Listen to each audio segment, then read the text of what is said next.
Assalamualaikum warahmatullahi wabarakatuh. Nama saya Rahman Amrian Hidayat dari kelas 81. Kali ini saya akan menjelaskan beberapa tentang negara Singapura sebagai negara ASEAN.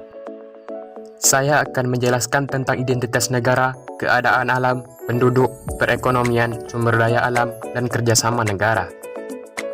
Baiklah, saya akan menjelaskan tentang identitas negara terlebih dahulu. Singapura berasal dari kata singa dan pura yang artinya kota singa. Singapura merupakan negara dengan luas wilayah terkecil di Asia Tenggara. Singapura adalah salah satu negara ASEAN. Singapura berada di lepas ujung selatan Semenanjung Malaya, 137 km di utara Khatulistiwa. Singapura adalah sebuah negara dengan bentuk pemerintahan republik parlementer. Ibu kota Singapura adalah Singapura, mata uangnya adalah dolar Singapura, dan bahasa resminya adalah bahasa Inggris, Melayu, Cina, dan Tamil. Singapura terpisah dari Malaysia oleh Selat Johor di utara, dan dari Kepulauan Riau Indonesia oleh Selat Singapura di selatan. Perbatasan negara. Singapura berbatasan dengan Selat Johor di utara dan barat, dan dengan Selat Singapura di selatan dan timur. Letak geografis. Secara geografis, Singapura berbatasan dengan negara Malaysia di sebelah utara dan barat, di sebelah selatan Pulau Bintan, dan sebelah timur Pulau Batam. Sedangkan secara astronomis, Singapura terletak di antara 1,15 derajat lintang utara sampai 1,26 derajat lintang utara, dan 103,40 derajat bentang timur sampai 104 derajat bentang timur. Luas wilayah lebih kurang 620 km persegi.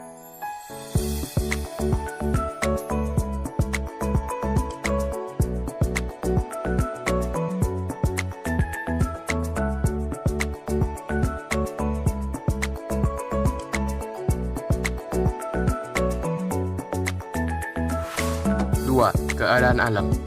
Keadaan alam Singapura berupa kepulauan. Pulaunya memiliki panjang 41,8 km dan lebar 22,9 km.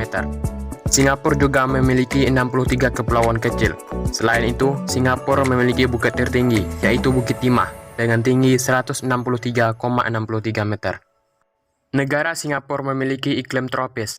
Hampir semua daerah Singapura berupa daratan. Suhu rata-rata 26 derajat Celcius per tahun. Sama seperti Indonesia, Singapura hanya memiliki dua musim, yaitu musim kemarau dan musim hujan. Curah hujannya rata-rata 2.500 mm per tahun. Bentang alam Singapura. Di bagian timur berupa daratan rendah berpasir, kira-kira 15 meter di atas permukaan laut.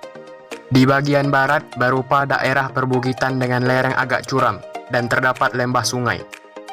Dan di bagian tengah berupa daerah perbukitan dengan puncak tertinggi, yaitu Bukit Timah. Di wilayah ini terdapat deposit granit, yaitu di Bukit Timah, Gombok, dan Panjang. 3. Penduduk. Jumlah penduduk. Jumlah penduduk Singapura pada tahun 2015 adalah 5.674.472 jiwa dengan kepadatan penduduk sekitar 7.582 jiwa per kilometer persegi, dan pertumbuhan penduduk sekitar 1,4% per tahun. Suku dan agama. Suku yang ada di Singapura adalah Cina, Melayu, dan India. Sedangkan agama di Singapura adalah Buddha, Tao, Islam, Kristen, Hindu, dan lainnya. 4. Perekonomian. Singapura memiliki sistem ekonomi pasar berorientasi perdagangan yang maju. Ekonomi Singapura merupakan salah satu yang paling terbuka ketiga di dunia. Selain itu, Singapura adalah negara dengan jumlah pengangguran paling sedikit di dunia. Hanya 1,9% dari total penduduk yang belum memiliki pekerjaan. Adapun perekonomian di Singapura adalah 1. Perindustrian, yaitu elektronika, bahan kimia, keuangan, dan perbankan. 2. Pariwisata. Letaknya yang strategis membuat pariwisata menjadi sumber devisa yang sangat besar di Singapura. 5. Sumber daya alam. Sebagai negara kepulauan terkecil, Singapura tidak memiliki banyak sumber daya alam. Singapura lebih cenderung mengimpor sumber daya alam negara lain untuk perindustriannya. Tetapi, Singapura mempunyai satu sumber daya alam yang berasal dari Gunung Timah, yaitu Timah. Selain Timah, Singapura juga memiliki sumber daya alam dari pertanian dan perkebunan.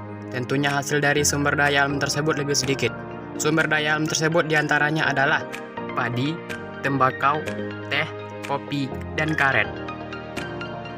6. Kerjasama negara. 1. Kerjasama bilateral. Kerjasama Singapura dengan Indonesia berupa disepakatinya kawasan teritorial Batam sebagai daerah yang terbuka bagi industri-industri Singapura. 2. Kerjasama regional. Kerjasama regional lebih banyak bergerak di sektor ekonomi. Singapura menjadi salah satu negara pendiri ASEAN bersama Indonesia, Malaysia, Filipina, dan Thailand. 3. Kerjasama multilateral. Singapura terlibat aktif dalam organisasi-organisasi internasional seperti WTO, ADB, dan badan-badan PBB.